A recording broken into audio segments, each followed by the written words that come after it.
Yes, guys, what's happening? Welcome back to the channel and welcome to the final match preview of the season. Chelsea will host relegated Watford on the final day of the campaign at Stamford Bridge, looking to end the season on a high. And after last night's disappointing 1-1 draw to Leicester City, I think it's really important that we sign off this campaign with a victory at home to a relegated side that we shouldn't have too many issues beating. But how many times have we said that before a home game against bang average opposition, that we shouldn't have too many problems winning, and we end up not winning? I'm delighted to be joined for the final preview of the season by Laurenz. Mate, thanks for joining me as always. Appreciate your time as always, mate. How would you assess the season as a whole then? Coming into the last game of the season, third place is secured.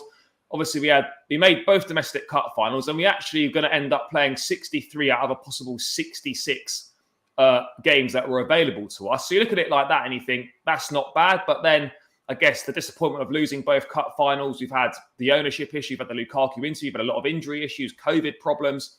A lot has gone on this season. I mean, how would you assess it as a whole?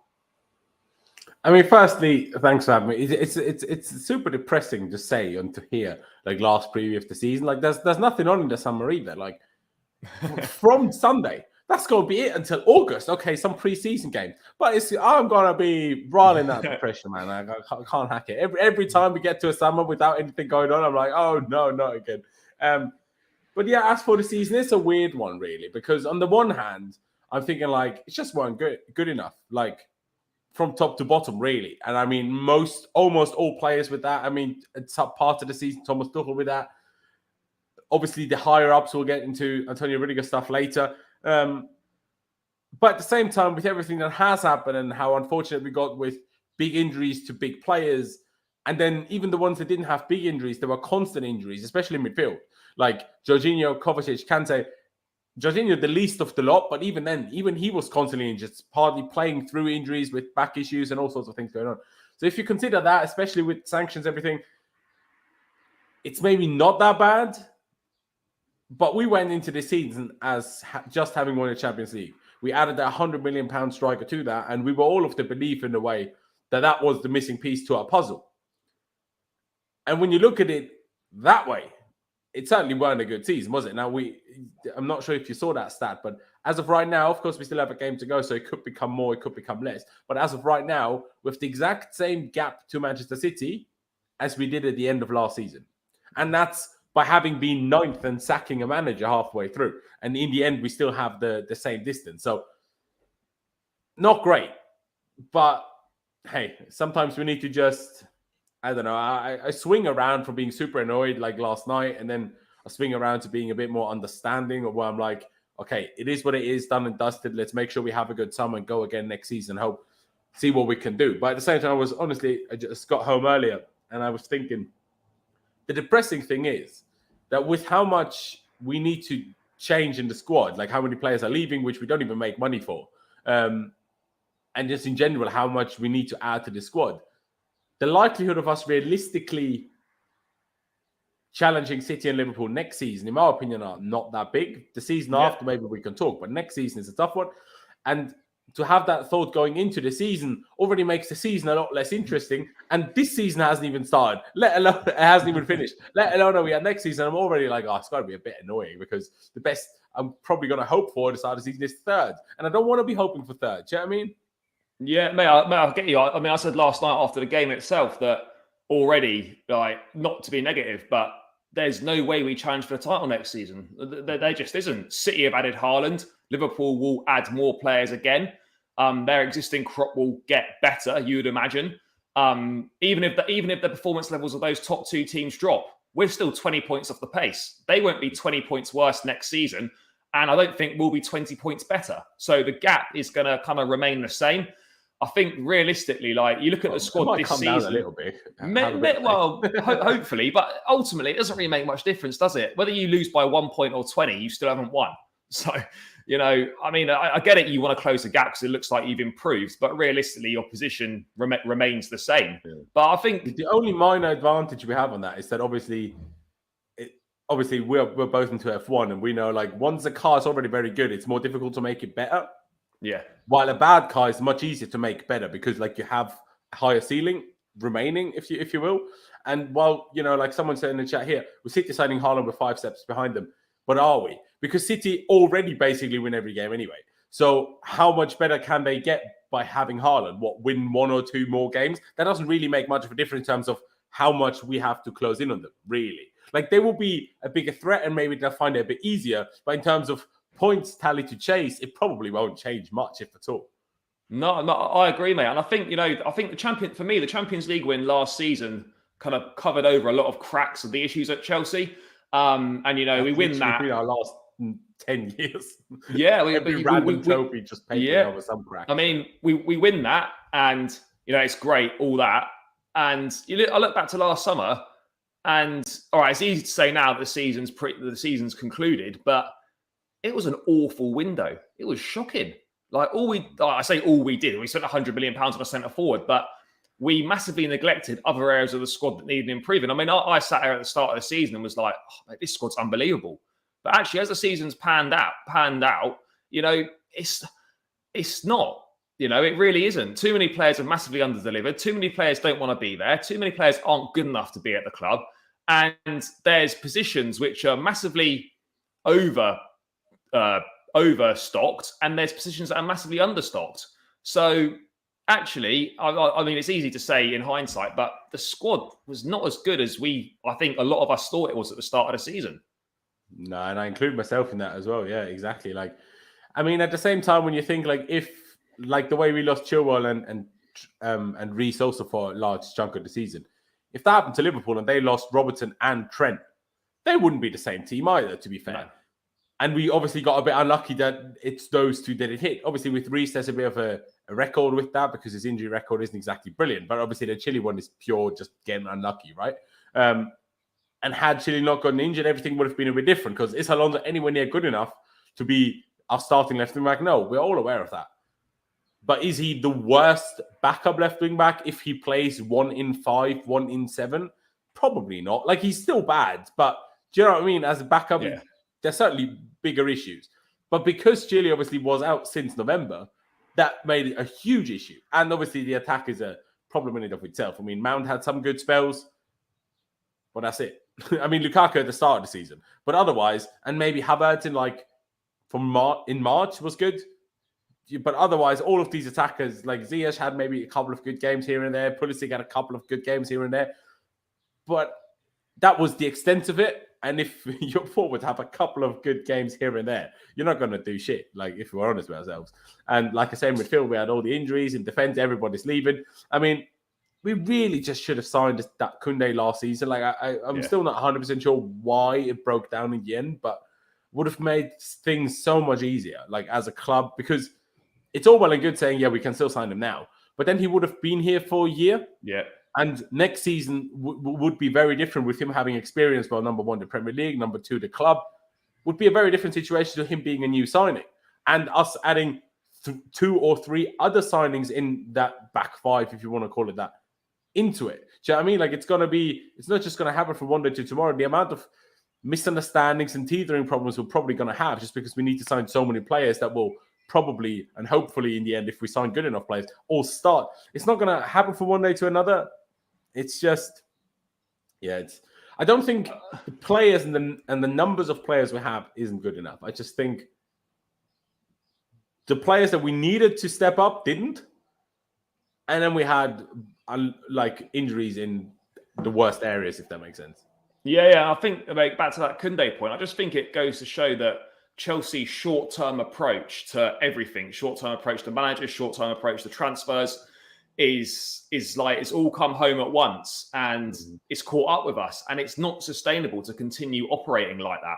It really isn't. And you've got to be smarter in the window. You've got to look not at the now. Yes, okay, we want players to come in that are ready now, but like signing players, like thinking 2 or 3 windows ahead.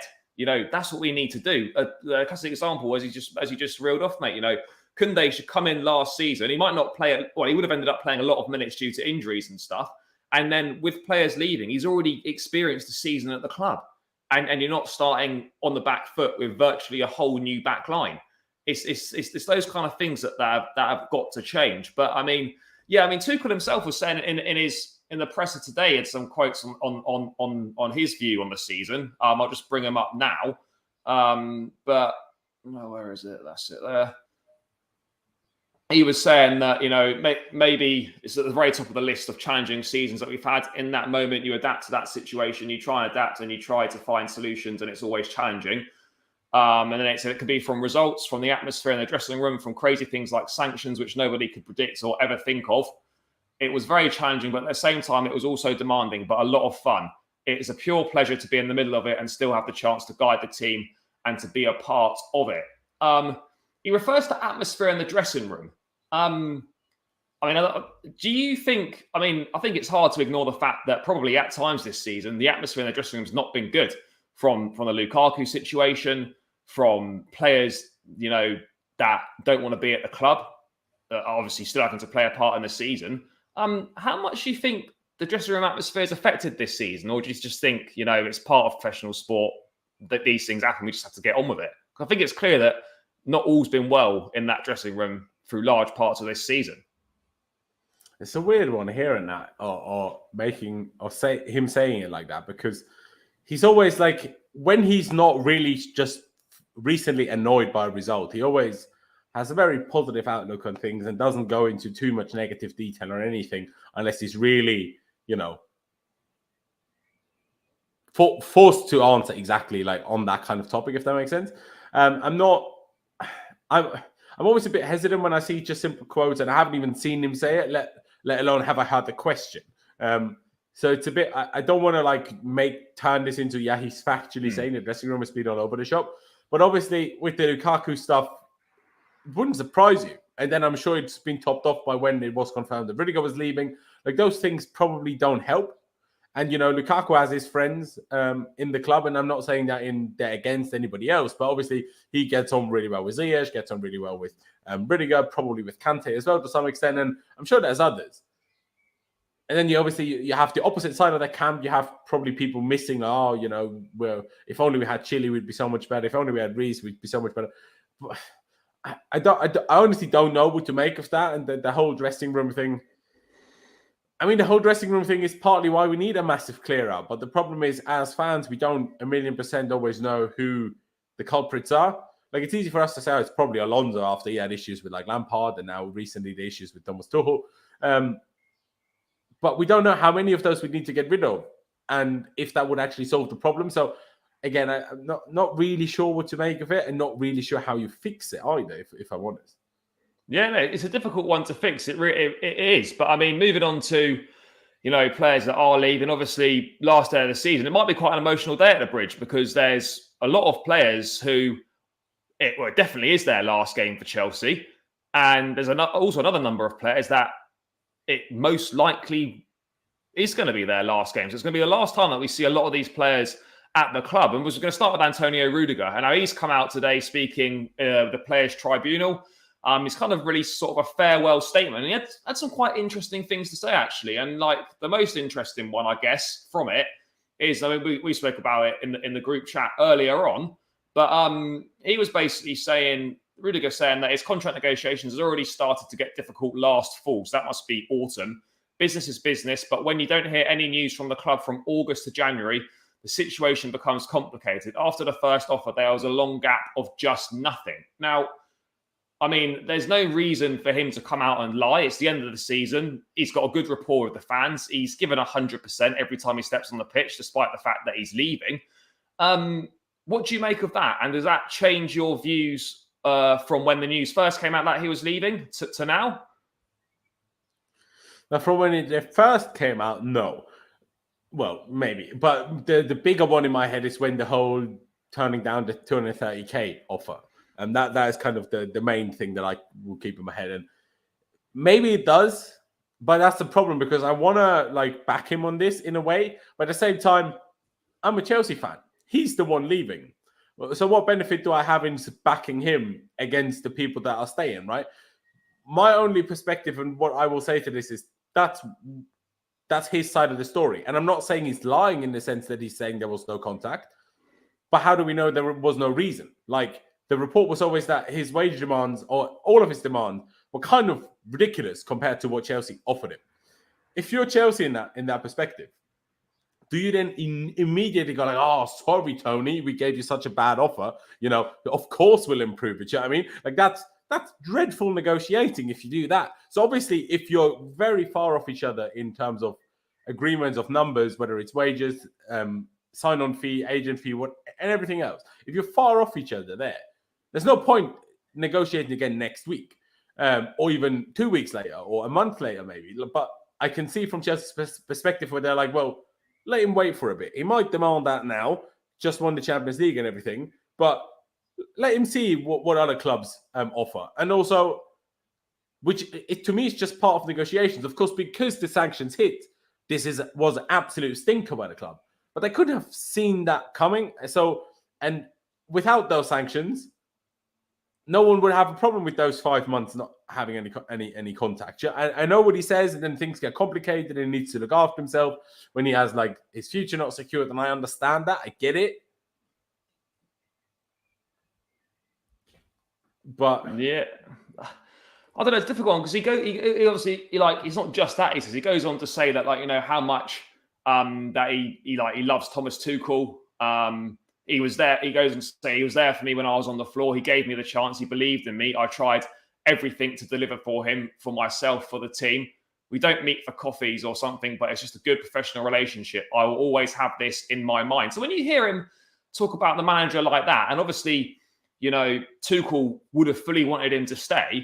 I've seen people say that, the club have let Tuchel down by not getting Rudiger to stay. What would you say to that? I think that's perhaps a little bit harsh because you can't give in to players' demands, can you? Turn it down. We offered him 230K, we turned it down. Yeah. Whether that was not in August till January, fair enough. Whether those 5 months made him even contemplate other clubs, and had we made him that very offer maybe in November, he would have just accepted it because he wouldn't have even been tempted by any offers from, say, Real Madrid.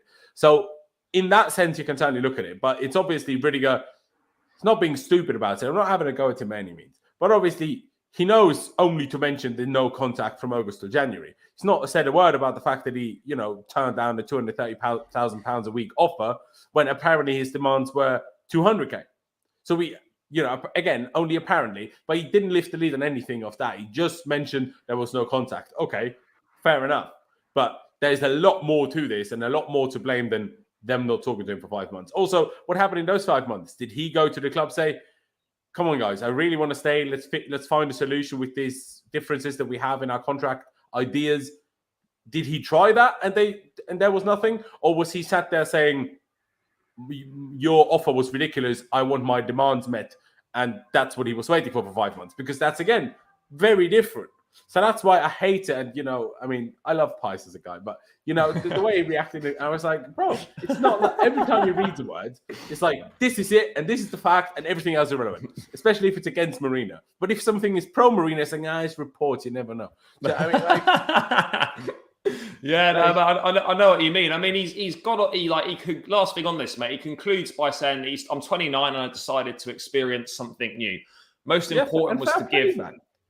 Most important was to give everything to the club that was in my power. Some people will not be happy. I fully understand it, and that's fair enough. I guess, do you think he wanted to try something new, or is it just a case of for me, there was not really a lot of reasons for him to leave. But you can't, when Real Madrid come calling, it's very difficult to say no. It doesn't matter how, where you're playing. If Real Madrid come for you, then 9 times out of 10 you go. But I always got the impression that he was perfectly happy here, and he would have loved to stay. So I'd be interested to hear the club side of it. In his article, or whatever you want to call it, as well. London is his home; it will forever be his home. His children were born there. Exactly. He met his wife there as well, I think. Yeah. It's a weird one. Now, the annoying part about this, it's just that he's leaving for free. Some players just sometimes leave. That happens. Hazard left. But Hazard got us 130 million. So that is a whole different situation of leaving compared to you essentially being worth 70, 80, 90 million pounds in Rudiger. But he's leaving for free because of the contract situation. Now, would I have then instead wanted him to leave in January for 10, 20 million? Maybe. Would it really have changed whether we come third? Potentially, but I don't know. So that's kind of the frustrating part. And sometimes people always say, why do you prefer like the players from Cobham? And for me, I mean, I'm not even English. So for me, this is not necessarily a thing like that. But people need to understand loyalty in football doesn't exist. No. And the only people it exists from is from the people that came through your own academy. They're the only ones that have been there long enough that they will show loyalty. Of course, there's very, very few exceptions. Didier Drogba, Frank Lampard. There is exceptions. But even Drogba, in his first season, or was it his second season, he kept talking about wanted to leave. Exactly. Like, there's no loyalty. And the only players that show loyalty are the players that have been here for months and months and months and years and years and years. Although I say that, I mean, Callum Hudson-Odoi didn't stop him from handing in a transfer request 3 days before the transfer window ended. So, what do I know? I mean, excuse me, Tomori asked to leave as well. As much as he was forced into that by Lampard not playing him, still asked for it. I mean, you almost get the feeling now that it's kind of the end of a cycle at Chelsea, the end of an era. You know, obviously, Bowley coming in, Roman going out. There's a lot of players leaving. Obviously, we're going to be gutted about Rudiger going. Just a quick word on a couple of others who it's most likely... Can I just quickly say? Yeah. The weirdest thing about Rudiger's message here, by the way, is that he spent half of it talking about Kante for... Yeah, he was, mate. He was talking about Kante virtually the whole thing. Why? I don't understand. Like, this is your goodbye message. Why do you keep talking about Kante? I'm so confused. Yeah, mate, it was odd. But, I mean, it's going to be, obviously, Rudiger's last game. He should get the send-off that he deserves. I think Tuchel's pretty much confirmed that he'll probably play, or at least he'll play some part. Andreas Christensen, another one whose last game it's going to be. We'll come back to him in a sec. Azpilicueta probably most likely. Also, you know, the likes of Ross Barkley, we don't really care about him. Saul Niguez, Marcus Alonso. Probably Kepa is not going to feature again at Chelsea. You'd imagine maybe Timo Werner could have already played his last game for Chelsea because of his injury. There's a lot of stuff going on. I wanted to come back to Andreas Christensen briefly, mate. Obviously, the guy that's been here since 15, 16 years of age, has come through the ranks. You know, he's been part of Chelsea's success over the years. A fantastic performance in the Champions League final when he came on for Thiago Silva. But there's obviously something's not quite right there in terms of he's obviously got anxiety issues or health issue that has not been disclosed. Tuchel said it's private, but he's not that he didn't want to play, but that John Cena replacing Rudiger. Yeah, maybe. I mean, that could be the new signing, John Cena next season. I don't know. Hey, just on that briefly, why was John Cena at the game last night? I have no idea. I don't know. Was WWE in London? Does he even still do WWE? I don't know. Mate, could you imagine if he's announced as a new signing? I reckon we should get on that. Play him up front. You can't see him. He's never offside. Do you know what I mean? He can just stand in the middle of the opposition's goal. He's not offside, so it seems like a brilliant signing. Right, I'd be keen for it. Back to Christensen. Obviously, you know, there's a lot more to it than, he can't be asked to play. He's down tools. He wants to be at Barcelona. I was always like careful of what I was saying until both sides of the story come out, because you see it. It's like, Christensen, you know, checked out the hotel, told Tuchel he didn't want to play. Like, that's not the whole. That's like the headline. That's not the whole thing. But when you look into it, he's obviously got problems. I mean, two questions really, mate. What do you make of the whole situation with Christensen? And how would you summarise his time here? Like, are you going to be sad he's gone, or do you think it's the right thing for both him and the club? Well, I think about the situation now is a tough one. Like you say, though, like there's got to be something, whether it's anxiety, whether it's some sort of panic attack. I don't know what it is, but I've never thought that from the first day that was spoken about as a rumor, especially on Twitter, that he can't be bothered. Why would he then sometimes play though? Like sometimes he played, sometimes he didn't. If it's just about not playing, why would he have realized that in the morning of the game, but not the day before? I mean, like, so that to me is complete waffle. I don't know why he's not playing. I really wonder if Barcelona know why. Because if this is just anxiety, as much as he needs to be supported through this, I can't understand why they would sign him. Because if he can't play for us because anxiety is stopping him, what makes them think he can play for them? Right? Especially as a new signing, the pressure is going to be even bigger than the place where you've been at for 10 years, right? So I'm very confused by everything, by this whole situation. But I mean, if it is any sort of mental health issue, I just hope it gets better, I guess. But it's frustrating because I love Thiago Silva and he's defensively an absolute phenomenon. He has ball passes in him that's crazy. But he's also so much slower in terms of how quickly we play out from the back. Honestly, like, I know people hate me saying this, but we play so much faster as a team when it's Christensen instead of Thiago Silva in the back three. But because he was missing here and missing there, and then to be fair, at some point he was playing right centre back because Aspie was out of form and Chalobah was out of form. And then he had to fill in there anyway because Thiago kept playing well. But if you think about the whole career, like your question was like, will I miss him or whatever? What do I think of his whole time here? If anything, what I'll be sad about is not necessarily him leaving, but how much potential we didn't tap into as a player here. Because we always criticize the lack of long-term signings and long-term vision. Christensen is actually the perfect example of the perfect long-term signing and long-term vision because we signed him at 15, 16. He was obviously in and around the academy and stuff. Then went out to Borussia Mönchengladbach on a 2-year loan. Was fantastic. Came back, was a brilliant player. We all knew he just needed to bulk up a little bit. Even that has slowly but surely happened over the last, I would say, 18 months. He got a bit stronger, handled physical duels a bit better and everything. And now we're here where he leaves. And for free.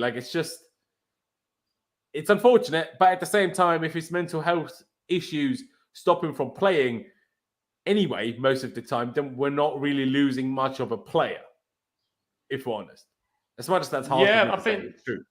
Yeah, no, I agree with you on that. I mean, he's moving on.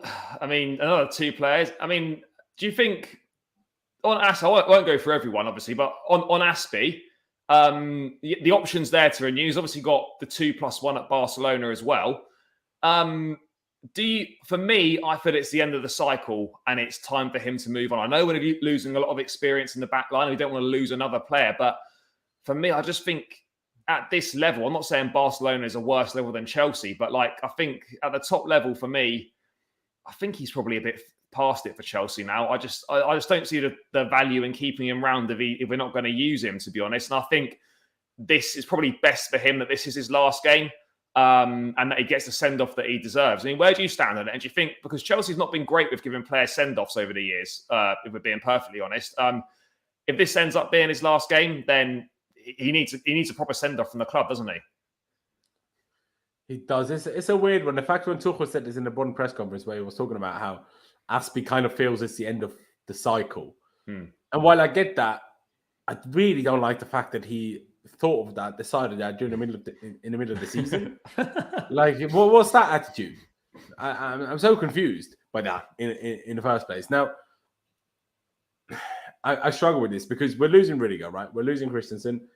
We're hopefully losing Alonso.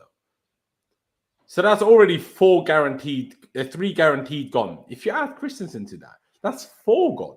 Yeah, 4 How gone. many are we going to sign? And because I'm just worried if we let Aspie go, that Alonso stays, if I'm honest. I know they're not in the same position, but with the way this club runs usually, and I know new owner now, but hey, expecting us to sign 4, 5, 6 players is not even if we want to do that, even if the club are going to try to do that, it's not you don't always get the 4, 5, 6 players that you want, especially if you need multiple players in similar positions. That's where it gets difficult because you don't only need to pick out one that you're happy with. You need to pick out 2 or 3 or 4. Obviously, in terms of centre-backs, 2 that we want to sign. So not only are we looking to sign the best available centre-back, we're also essentially trying to sign the second best available centre-back, which means what if we can't get the first one?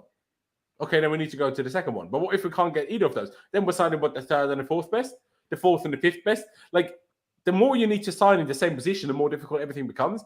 So the problem is that Aspie plays too much. If Aspie was just here as a right centre-back backup, as a right back, or even when bad comes to worse, a right wing-back backup, maybe as a shoe-in when necessary, left centre-back, left wing-back, left back, I think there's nothing wrong with that. I think it's also a little bit too early to throw a Mason Mount, who I think is probably going to end up being, or also Thiago Silva, who barely speaks English, to all of a sudden make them captain. You have this captain for 1 year if it's Thiago Silva. That's why I think might as well just give him Mason Mount, because captain for 1 year. How serious is anyone going to take that? So I personally would prefer to keep him if he doesn't play too much. Do you think he will stay though? No. Or do you think this is his last game tomorrow? If he thinks this is the end of the cycle and apparently had this verbal agreement with Roman Abramovich that he would let him go. I know we have different owners now, but I don't see there's also no point. Like, if you've been here for 10 years and you can't be convinced to stay with the shit that we're in now, maybe I don't want you to stay anyway. Yeah. Because if everything went normal, I'm like, fair enough. You've won every trophy now. You've been here for 10 years. Maybe it's time to go. But with everything that's happened at this club, with him knowing Rudiger's leaving for free, Christensen's leaving for free, we need to change so many things in the squad. The fact that he even wants to leave, in my opinion, is not ideal. So maybe I want him gone. And I know you say send off and legend. Yeah, he is. But I'm thinking of right now. I'm not thinking about how great he is and what a guy he is for the last 10 years. Of right now, and I think he's letting us down here a little bit. If what Tuchel said is true, like, do you not feel that? Yeah, no, I get what you're saying. And I think, I've got to be honest, mate, I think he's played a lot more than he would have been expecting to play this season. And a lot more than Tuchel probably would have wanted him to be playing this season. I think, as you say, if Aspie is going to stay, I'm happy for him to stay, but it'd have to be very much be on a basis that he is a bit part player, and he's been too much of a mainstay this season. And I think, without being disrespectful to him, it's like we've been exposed a little bit. His legs just aren't there anymore. Yeah, okay, in a right centre back, he's not bad, but from the Aspie of old, you'd get 7 out of 10 every week. Remember that famous Mourinho quote that if you had a team of Aspilicuetas, we'd win the league. I know that was a while ago now, but it's very much now a team of Aspies. Mourinho also said that about Marko Arnautovic once when he had Marko Arnautovic at Inter Milan, and Marko Arnautovic just 17 years old. Yeah. So, But I mean, if we had a team of Aspies now, we'd be relegated. So I mean, but yeah, look, I'd be happy for him to stay, but I think probably would have more goals than our strikers, though. Yeah, if at end of the season, he's already decided it's the end of the cycle, then he's decided that.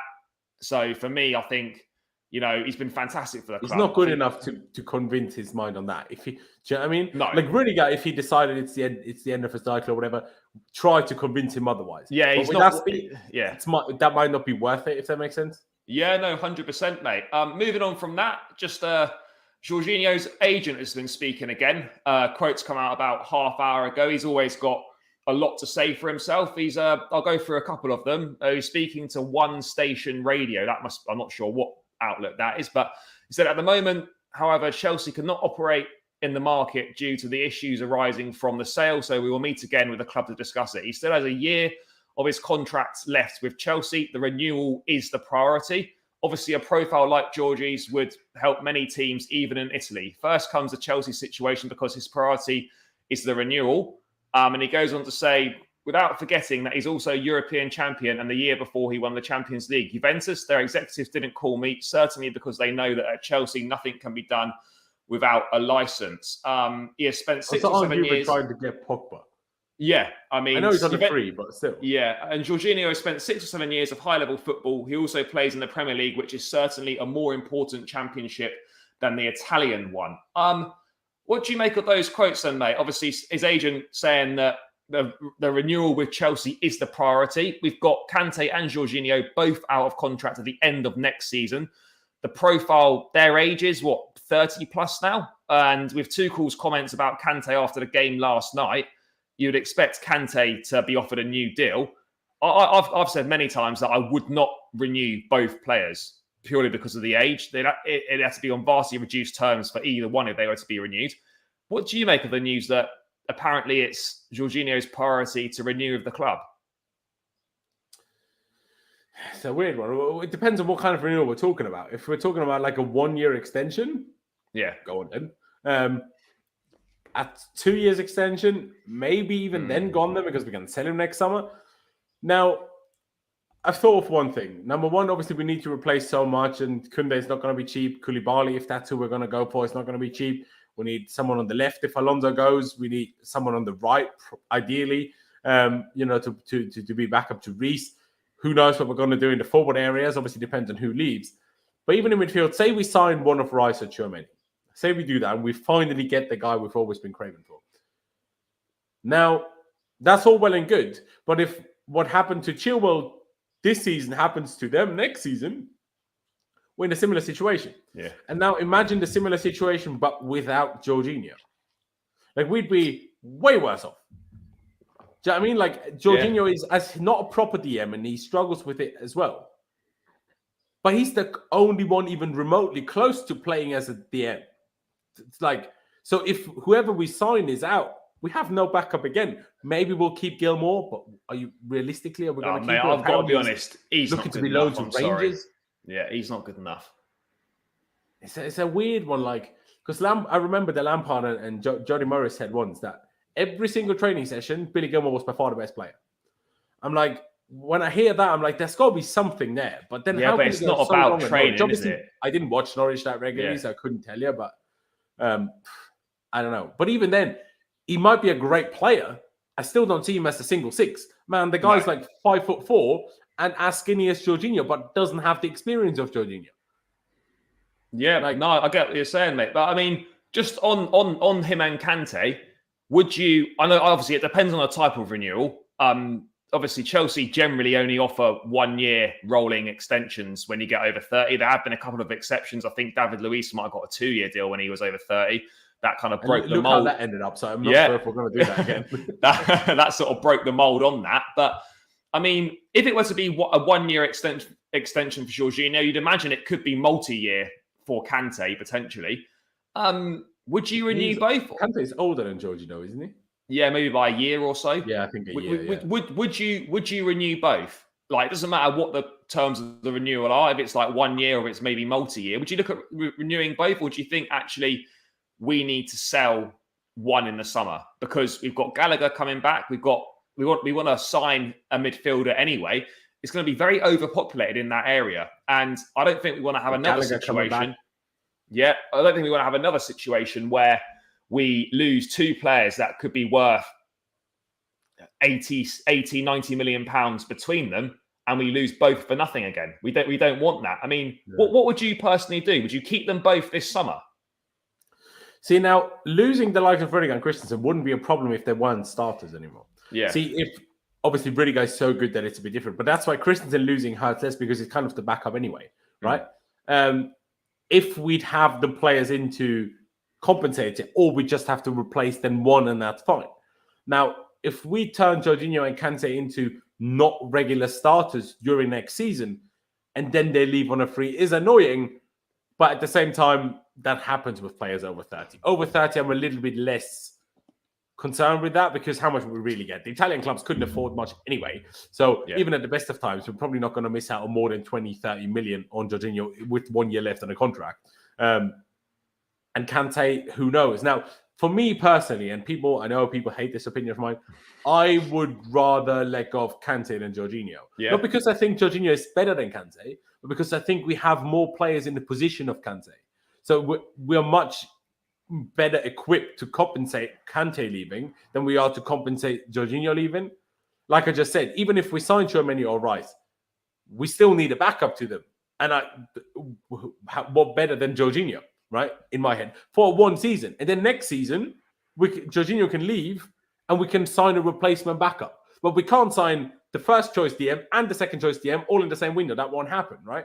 So my logic is we just keep him for 1 year, whether that's letting him then leave on a free next year or giving him a new contract and selling him next year.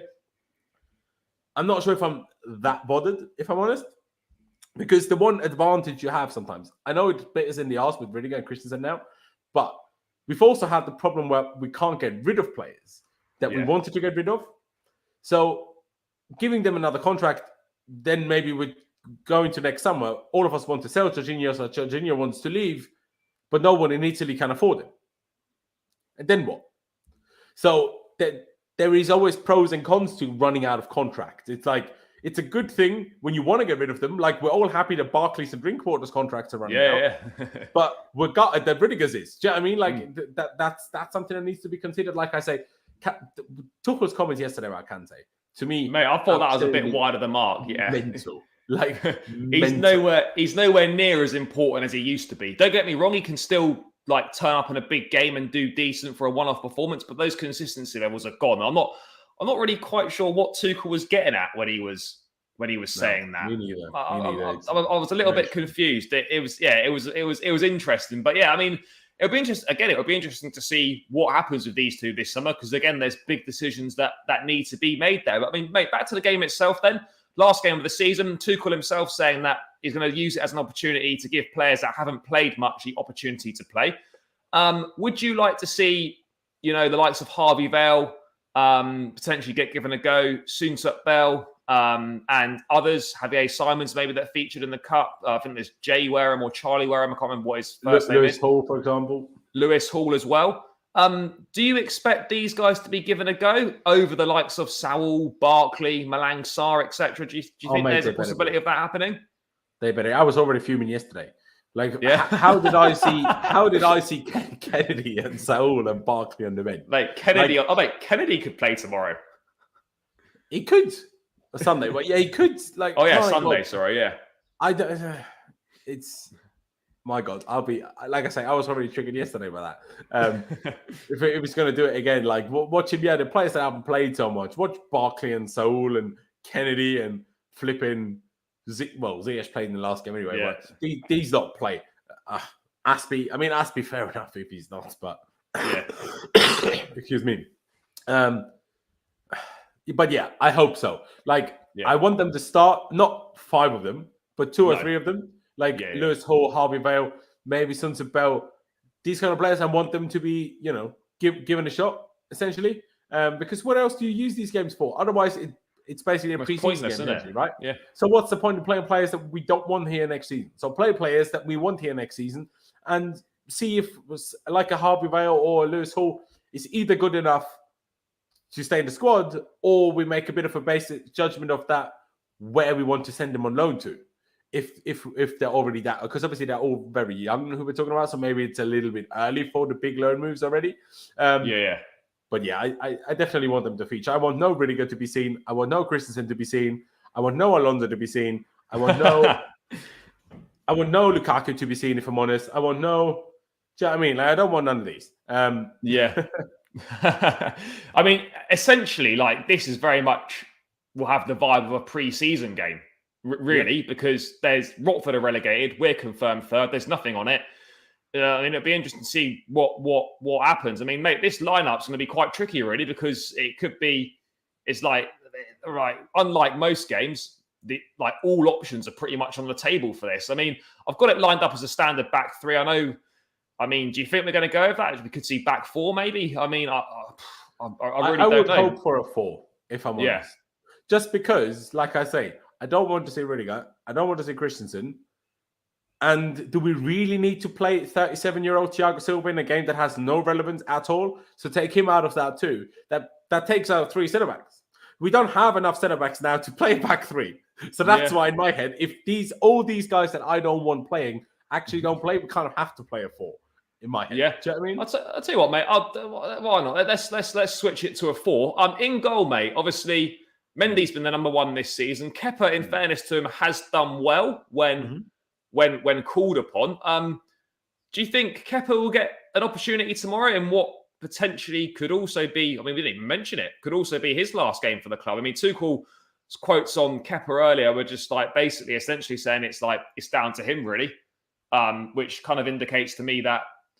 And he also went on to say that he could be a fantastic number 1 at another club, etc. Now, whether you see that as an indirect way of saying, you need to leave, that's open to interpretation, of course. But, I mean, do you expect Kepa to start tomorrow? And if he does, do you think this is his last game for Chelsea as well, mate? I think it will be his last game, if he plays. I'm not sure if I want him to play, or if I think he should play, or even whether I think Tuchel will play him. Now, I think Bettinelli should play instead. Yeah, why not? He's only played 1 game. Now, you know what? Go for Kepa. Go for Kepa. Why not? Because I think no one actually wants him to leave as a guy or as a player. I think the only person that wants him to leave is the accountant, because considering he's a backup goalkeeper, he makes just way too much money. That's the only problem. If he wasn't on a big contract, what better than to have an actually really good backup goalkeeper? There's nothing bad with that at all. The problem is he just earns too much money to play 5 games a season. That's the problem. But yeah, why not give him a send off? He won the Europa League. I mean, mate, that's another issue. If Kepa does leave, we've got to find ourselves a backup goalkeeper as well to add to the list of things we need to get. So I mean, But yeah, no, I get your point entirely. Like, I'd be happy for him to stay, but from a financial Ben perspective, Foster, what do you reckon? He's leaving Watford apparently. I mean, even Fraser Forster at Southampton's contract expires at the end of the season. Is that a dreadful number? I don't know, but is that a dreadful number? Not as old as Ben Foster, because he's like 38. I mean, what about even someone like Sam Johnston at West Brom? Like, I swear we've been linked with them in the past. Would that be awful? I don't know if it would be. But yeah, obviously, to be fair, Forster's 34 wouldn't be half bad, you know. No, I mean, it wouldn't be dreadful. No. Centre backs, then, mate. Obviously, I don't know if Rudiger's going to play or not. I suspect he probably will, but I wouldn't see. Obviously, Chalobah for sure, one in there. Chalobah is the one that starts. Yeah, Chalobah is the one guarantee in the back four. And who would you partner him with? If I'm honest with you, Malang Sarr. Yeah, I think it'll be the question is, do I need to play him at left back? Is the concern? But well, mate, Alonso's going to play centre forward, so we can play Sarr at left back. Exactly, no issue. It's like I say, and now imagine if we did a back five, we'd have even less positions to put players into, or I wouldn't even know less which centre backs to play. Yeah, like I say, I don't want Rudiger to play. Christensen probably can't anyway. Now, if Christensen can, I actually want to play him. I know it sounds a bit hypocritical of myself, but I very much doubt he will. Right? Or even when I say will be able to, I doubt that. So yeah. Thiago Silva, if he can, otherwise Sarr. Because I don't think Azpilicueta should be playing in the back four as a centre back. Do you know what I mean? Azpilicueta right back. I guess if it's going to be his final game, I think he plays. Mate, if he plays, do you think we see a JT-like situation where we get to the 28th minute and Azpi comes off? I hope not. I've got to be honest. I find all that a little bit cringeworthy when they do that. Yeah. I enjoyed it for JT, but Azpi is not JT. Do you know what I mean? No. Because JT wanted to stay and was at the end of it all. Azpi said to saying, I think it's the end of the cycle. I'm going to go to Barcelona. Like, yeah. So you're not quite the same thing as John Terry purposely going into the championship so he doesn't play against us anymore. Do you know what I mean? So you don't want to. You're not up for a 28th minute substitution. Sub him off and give him the standing ovation, but not. Yeah. Not early. Like, do it like 60, 70 minutes in. Do you know what I mean? Moving to left back, mate. Obviously, Marcus I'm picking Lewis Hall, bro. I'm picking Lewis Hall.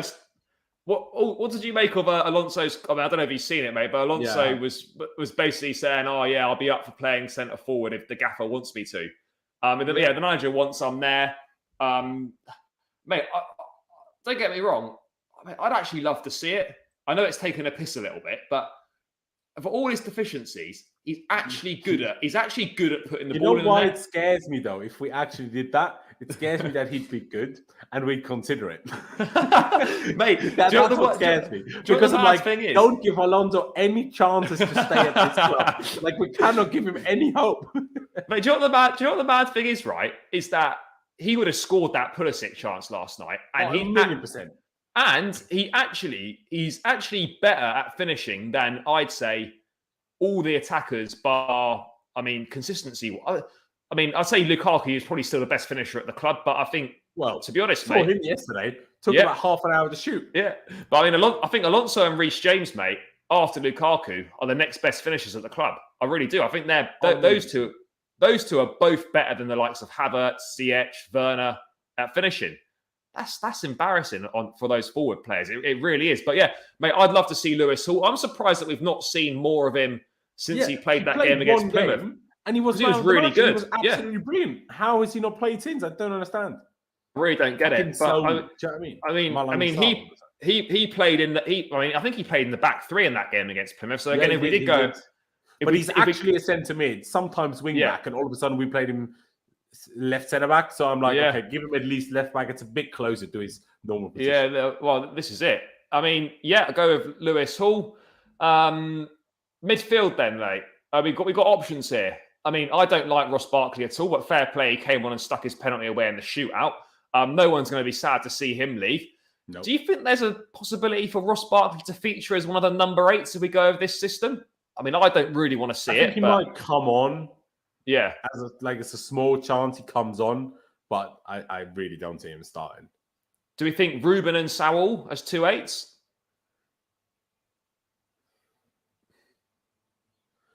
I think I don't know if he'll play Jorginho. I think Ruben as the 6 might be the thing. Yeah, Ruben as a 6. I hate.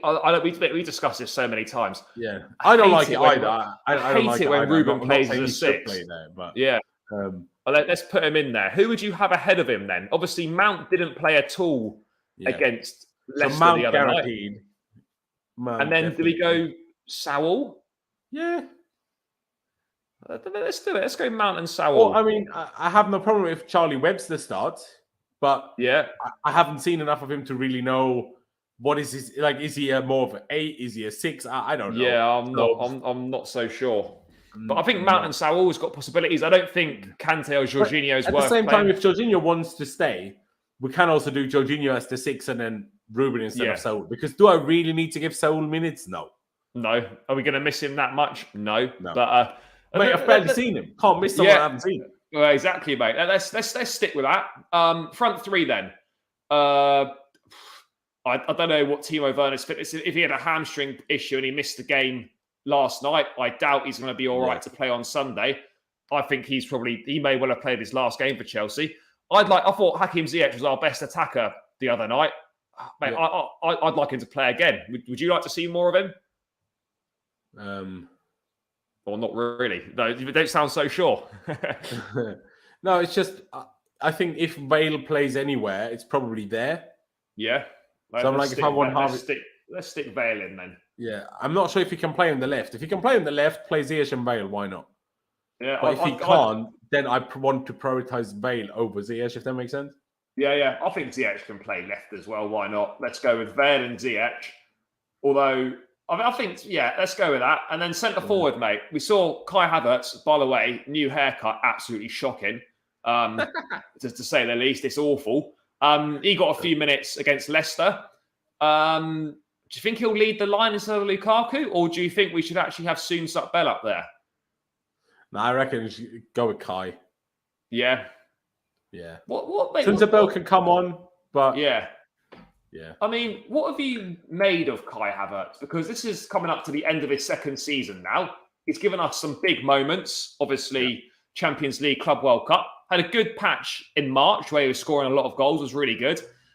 But if we're looking at it on the season as a whole, like all the forward players, apart from Mount, it's not been good enough, has it? How important is next year for him now? Because you feel if he doesn't really improve and kick on next year, maybe questions will start being asked about him. I agree. Unfortunately, I love him as a guy. I love him as a player. But no, it wasn't enough. Like that month was good. I see positive signs in terms of I think he's bulking up. He's gotten stronger. That he can handle the Premier League's, even the rough centre backs' physicality a bit more. I know he got riled up by Yeremina, but he didn't get physically assaulted by Yeremina. He kept held his own in that sense. Even against Newcastle, remember the Dan Barron thing when obviously he connected him with the elbow. Like he hasn't taken any shit, and I rate that. I like that because compared to the start of his first season, very different. Do you know what I mean? So he's manning up in that sense. He's muscling up in that sense. He's getting a bit more ready for all of this, which is good. But he needs to kick on. He needs to become more. What I think he needs to do first and foremost is become a bit more assertive, because talent-wise, he might well be the most talented player in the whole squad. Maybe in competition with Reece James for that one, but he might well be that. So he just needs to assert some more like, I'm going to be the guy, and I am the guy, and you need to give me the ball, and I'm going to show you that I'm the guy. And that sometimes I lack a little bit from him. And I don't know, but I also think this is part of how we play. Like Pulisic yesterday tried a few times the dribbles, but no one in our team dribbles. Yeah, like no one. Even if no one's direct. Even if they can do it, they just don't do it. And so, remember a few months ago, I can't remember who said it, but Tuchel is so adamant that we have to make sure we don't lose the ball that I think it takes any sort of risk taking out of our players. And that's another thing that I think we need to change immediately. Like City's maybe a bit different, but number one, our team isn't as good as City. Number two, our tactics aren't as good as City. Yeah. And Liverpool take risks. That's how they score half their goals. Yeah. And when they lose the ball, it's just make sure they win it back again. But we are so careful that we don't lose the ball, that it slows our attack down too much. And I think but that harms all of them. That doesn't just go for Kyle, it goes for all of them. You notice, mate, how quickly other teams move the ball. Like cup final, we were both there. Mate, Liverpool move the ball so quickly and they get in behind so fast.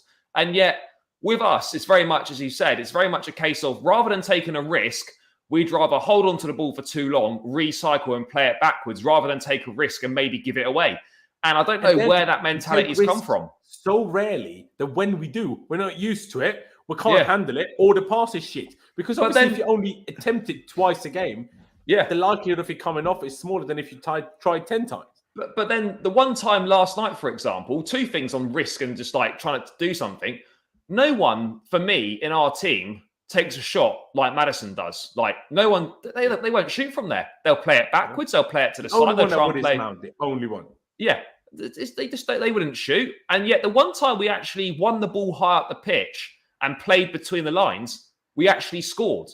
So I don't understand why we don't do more of it. And the other time, Lukaku just didn't shoot for some reason. Yeah, and the other time Pulisic, But that was a nice attacking move, to be fair. Yeah. Like that whole, like how Reece James dragged it through, plays it to Lukaku, and then it's a good ball across. That was like, I was like, see, that's good attacking. Why don't we do that more? Well, yeah, the problem is when we do good attacking, then we haven't got the final bit that matters, which is putting the ball in the net. I mean, it's dreadful. I mean, just very quickly on the forward players, mate. I was saying after the game last night that I was get your thoughts briefly on it. I think our attacking players, not on paper, but like with how it's panned out this season, we've got out of the top four teams at the moment, City, Liverpool, Spurs, and us. We've got the worst attacking players. Oh, it's not even close. Like by far. Yeah. And how bad is that to say that, the amount of money we've spent that Spurs have got better attackers than us? Think of these players like Lukaku, 100 mil, Havertz, 72 mil, Pulisic, 60 mil, Ziyech, Werner was 50. Mil. Like, Werner, I forgot about his existence. 50 mil. You know what I mean? And yet, Mount, the only one that's actually been good, is the one that was for free because he came from the academy. I mean, but we've got the worst attackers. I mean, just briefly, mate. Next season, I know attack's not a priority, and it's very much going to be a case of if we do reinforce in the attack, it's going to be a case of one in, one out. I mean, what needs to change? Because we have the same conversation every season, really. But what's going to be different next season? If we stick with the same bunch of attackers, how is anything going to be any different? Well, we need to change the system. Because these sets of attackers have had 1.5 seasons now, and they've not worked. And we can blame the attackers all we want, but we haven't even tried a different system, essentially. Yeah. Like, I know we played one-off games with different systems, but not continuously. And even when we have changed the system, Tuchel even says nothing changed for the attackers. We still attack in a 4-1. Because whether it's a 4-4-1-1, 4-1-4-1 formation that we play /4-3-3 like you have it up now, or whether we attack in a 3-4-3, the number of attackers is always the same, right? Yeah. So the number of players that we attack with, not in terms of out-and-out attackers that play on the pitch. So we need to just change things. We need to try things out. That's why I was so happy when it took too long and everything, but at least it happened. We did something different yesterday with the subs. When these changes all of a sudden in midfield, I was like, at least we're trying something different, which... That's what I want to see. That's what I want these games to be used for. Try something, because preseason never works. I'm not sure how many preseason games you've followed over the years, but I've watched a lot of preseason games over the last 5-6 years.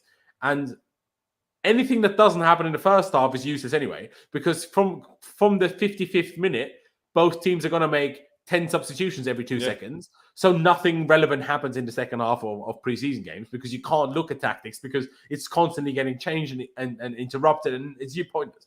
So use games like tomorrow. That's why I'm saying play the back four, try something. I'm not sure if it needs to be that back four or different shape. I don't care. But we need to try something. Obviously, ideally, we sign maybe one attacker. I don't know who that's going to be. Is it going to be Dembele? Dembele? It needs to be Dembele, but I don't know how likely that is to happen. Exactly, but then does that fix our finishing problem? Probably not. Do you know what I mean? Like he's not. He's if anything the assist guy, not the finishing guy, is he? Yeah. So I don't really know how we fix it. The one advantage obviously we have is that Kai, Mason Mount, Pulisic, Hudson-Odoi, even Werner to some extent, even though obviously I hope more than anything that he leaves. They're all young at least, so Yeah. there is not like, how players aren't just players and, they're not static figurines like a FIFA card. Do you know what I mean? They get better, especially when they're young, they improve. Yeah. So there is always a chance that all these guys that I've mentioned just become better players, right? Well, it's the hope that kills you, mate. That's partly why we paid so much money for Pulisic and Havertz. We didn't just pay it for the ability at the time; we paid it for the potential. Paid it for the potential, yeah. And maybe it might come good, but I mean, as Chelsea, I don't think we're in a position to be waiting on players that might be good in 2 or 3 years' time.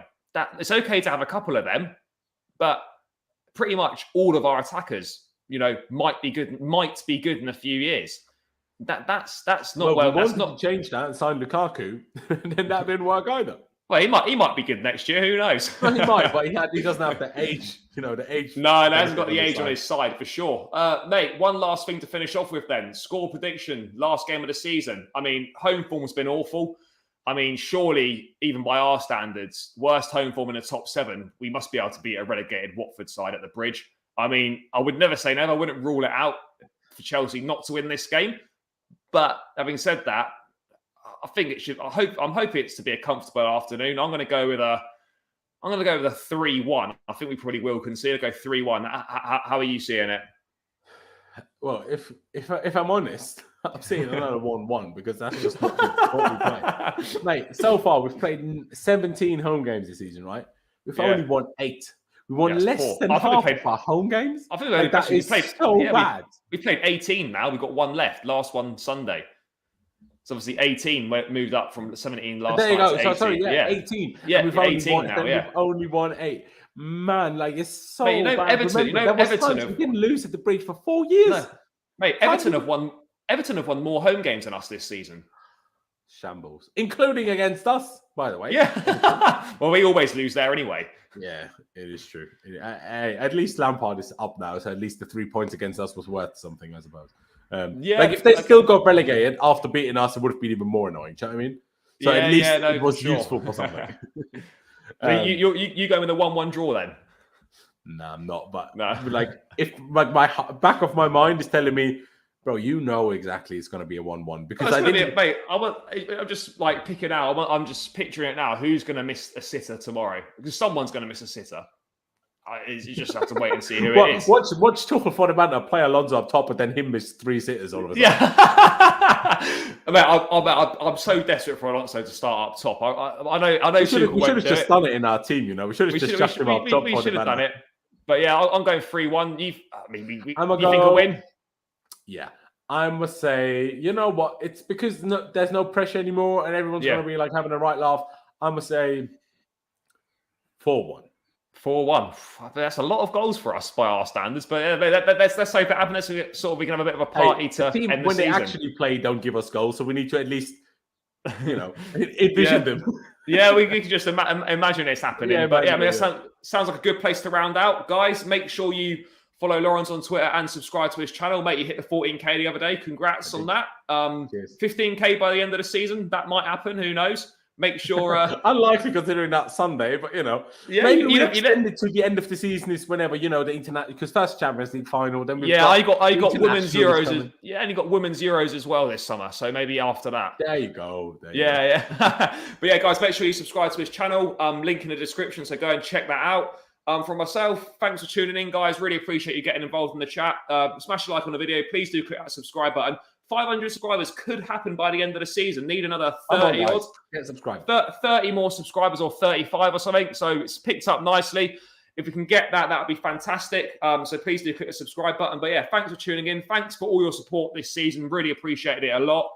And I'll catch you on Sunday for the last match reaction of the season. But until then, guys, take care. Enjoy your weekend and up the Chelsea.